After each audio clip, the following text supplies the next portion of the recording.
Hello friends, स्वागत है आप सभी का हमारे यूट्यूब चैनल बिनर्स एजुकेशन पॉइंट पर। आज हम चर्चा करेंगे हमारे कुछ एमपीपीएससी प्री 2020 के एफएलटी पर। तो उसमें हम आपको बताएंगे कि हमारे एफएलटीज का निर्माण किस प्रकार से किया जाता है, किस प्रकार से सिलेक्टेड लोगों द्वारा बहुउपयोगी एमसीक्यूज आपको प्रोवाइड किए जा रहे हैं हमारी टेस्ट सीरीज के अंतर्गत।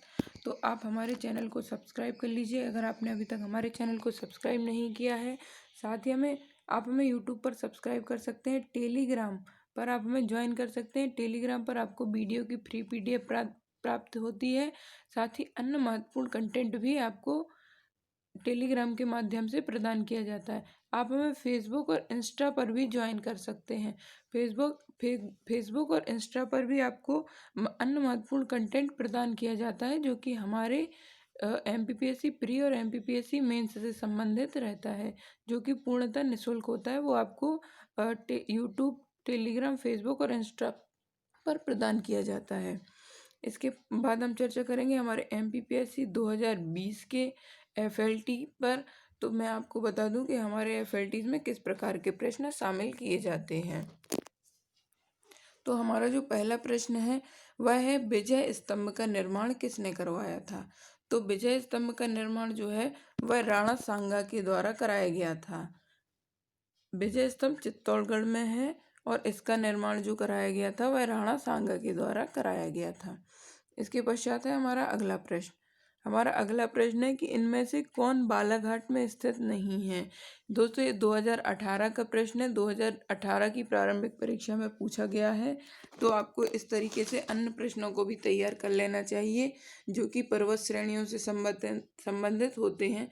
कम से कम आपको मध्य प्रदेश की जो पर्वत श्रेणियां हैं उनके नाम और लोकेशन पता होनी चाहिए। तो इसमें से कौन महाराष्ट्र में स्थित नहीं है।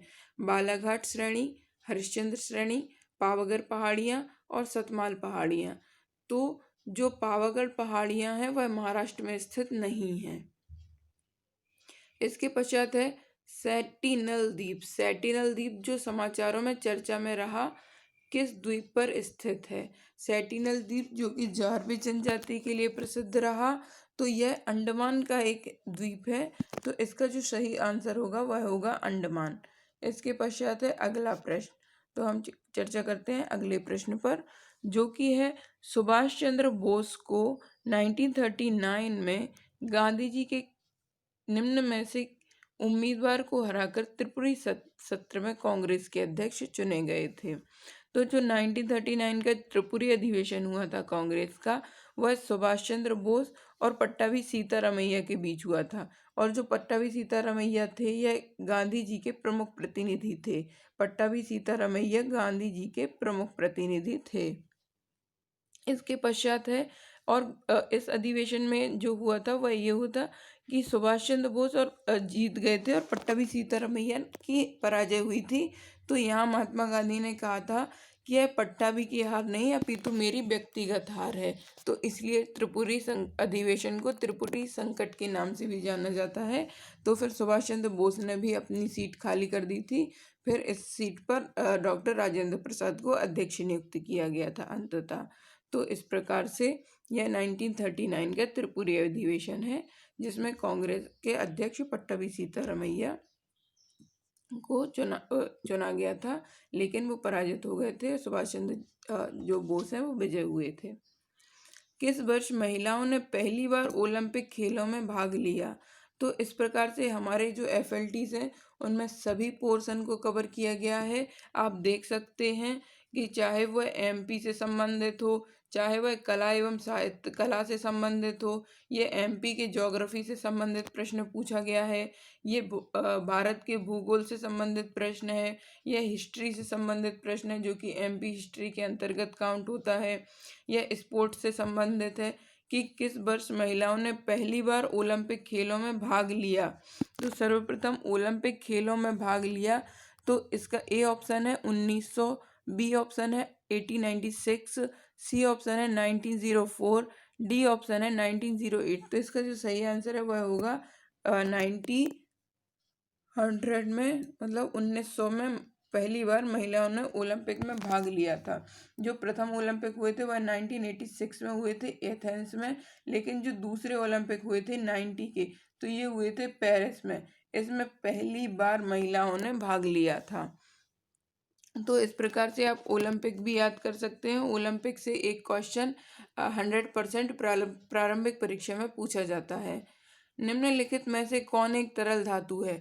तो इस प्रकार से हमने अपने एफएलटीज में साइंस के प्रश्नों को भी कवर किया है।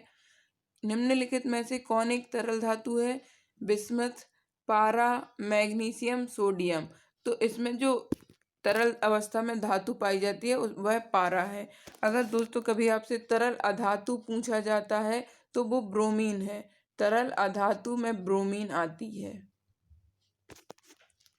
इसके पश्चात है, किस अनुच्छेद के तहत संसद को नागरिकता के संबंध में कानून बनाने का अधिकार प्रदान किया गया है? तो इस प्रकार से हमने कॉन्स्टिट्यूशन के प्रश्न भी अपने एफएलटीज में डाले हैं।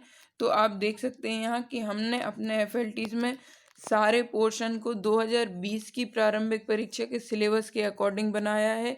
सभी महत्वपूर्ण प्रश्नों को सिलेबस के समस्त बिंदुओं को कवर करते हुए हमने अपने एफएलटीज में समाहित किया है।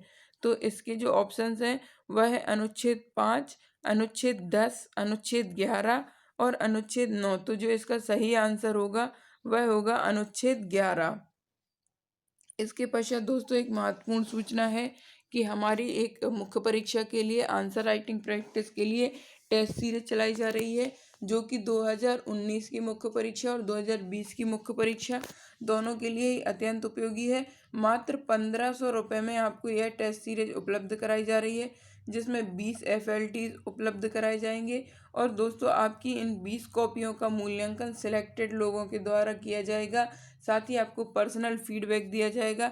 इसके पश्चात आपको 20 मॉडल आंसर की भी प्रदान की जाती हैं, जिसमें आप स्वयं ही अंदाज़ा लगा सकते हैं कि मेरे आंसर में और टॉपर्स के आंसर में क्या कमी या क्या ज़्यादा रहता है, जिस कारण वह टॉपर होते हैं और हम अभ्यर्थी होते हैं। लेकिन किस प्रकार से हम अपने क्वेश्चन में सुधार कर हम भी टॉपर बन सकते हैं, तो इस प्रकार से आप स्वयं ही यह देख सकते हैं। इसके पश्चात है, रालामंडल वन्य जीव अभ्यारण्य की स्थापना कब हुई? तो रालामंडल वन्य जीव अभ्यारण्य की स्थापना कब हुई? तो इसके जो ऑप्शंस है वह है 1985, 1987, 1990, 1990 और इसमें जो अंतिम विकल्प है वह है 1981। तो इस रालामंडल वन्यजीव अभ्यारण्य की जो स्थापना हुई थी वह हुई थी 1981 में। दोस्तों यह इंदौर में स्थित है।